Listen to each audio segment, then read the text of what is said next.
अस्सलामुअलैकुम नाज़रीन, आप देख रहे हैं अल शरीफ फाउंडेशन न्यूज़। सबसे पहले चौधरी परवेज इकबाल की रिपोर्ट के मुताबिक वफाकी तहकीकाती अदारे FIA के साइबर क्राइम विंग के 88 अफसरान को 6 माह से ज़ायद अरसे की तनख्वाह यकमश्त अदा की जा रही हैं।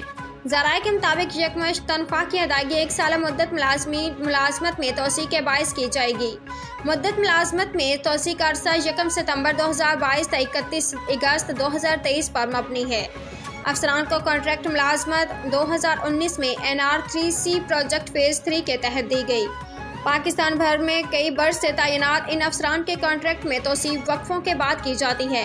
ग्रेड 16 तक 18 के अफसरान कॉन्ट्रैक्ट की तोसी न होने की मुद्दत में तनख्वाह से भी महरूम रहते हैं। इन अफसरान में इन्वेस्टिगेशन के deputy director, assistant director, AD forensic, AD hardware शामिल हैं। अफसरान में AD network software, AD legal, AD accounts office superintendent भी शामिल हैं। दीगर अफसरान में साइबर क्राइम एनालिस्ट और इंस्पेक्टर्स भी शामिल हैं। मज़ीद अपडेट के लिए देखते रहिए अल शरीफ फाउंडेशन न्यूज़।